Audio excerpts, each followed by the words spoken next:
সেদিন PNB circle office থেকে meeting ডেকেছিল। মিটিং শুরু হওয়ার কথা ছিল 4টের সময়, সেই মিটিং গিয়ে শুরু হয়েছে 6টার সময়। তুমি কোনো রকমভাবে ব্যাংকের এমপ্লয়ি হয়ে যাও বা কাস্টমার হও, ব্যাংক তোমাকে লেট করাবেই, যারা উঁচু পদে আছে। যাই হোক, মিটিং 1.5 ঘন্টা মতন চললো। তারপরে দিয়েছিল কফি আর দিয়েছিল এই টিফিনটা। এর থেকে ভাই আমাদের ম্যানেজার মিটিং ডাকলে অনেক ভালো টিফিন দেয়। তো ওখান থেকে বেরিয়ে চলে গেছিলাম ট্রেন্ডসে। তোমাদের আগের ব্লগে বলেছিলাম মা জন্মদিনে ওকে একটা জামা দিয়েছিল, আর সেই জামাটা হয়েছিল বড়, তো সেটাই ও চেঞ্জ করতে এসেছিল। আর মা বললো পুজোও তো একটা জামা দেবো, একেবারে টাকা দিয়ে দিচ্ছে, একেবারে ওখান থেকে একটা জামা নিয়ে আয়। তো পুজোর জন্য ও এই জামাটা নিয়েছিল, আর আমি হচ্ছে কি এই জামাটা নিয়েছিলাম, সিম্পল একটা কুর্তি নিয়েছিলাম।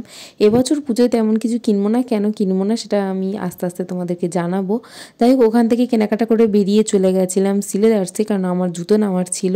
আর রাস্তায় কি ভিড় কি বলবো, যেন মনে হয় পুজো শুরুই হয়ে গেছে।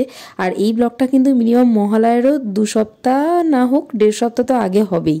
তো মানে এরকম পরিমাণে এত ভিড়, সব মানুষ মানে বেরিয়ে পড়েছে শপিং করতে। লাস্ট টাইম শপিং, আমার হচ্ছে কি ফার্স্ট টাইম শপিং হচ্ছে। তো প্রথমেই চোখ পড়লো বাচ্চাদের এই ক্লথসগুলোর ওপরে, কারণ আমার এটা একটা দরকার ছিল, বাট ওরা আনতে দেরি করছিল বলে তাই ভাবলাম আমি আমার জুতোটা নিয়ে নিই।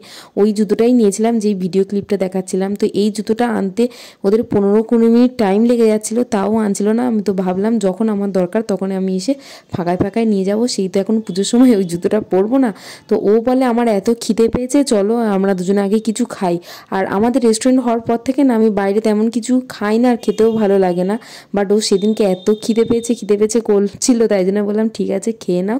তো ওখান থেকে চলে গেছিলাম বিশালে সোনা বাবার জন্য জামা নেওয়ার ছিল। আর সেখানে গিয়ে ওর জন্যও 2টো জামা পছন্দ হয়ে গেছিলো, তো আমি ওকে 2টো জামা গিফট করেছিলাম। আজ ভিডিওটা এই পর্যন্ত, দেখা হচ্ছে নেক্সট ভিডিওতে। টাটা।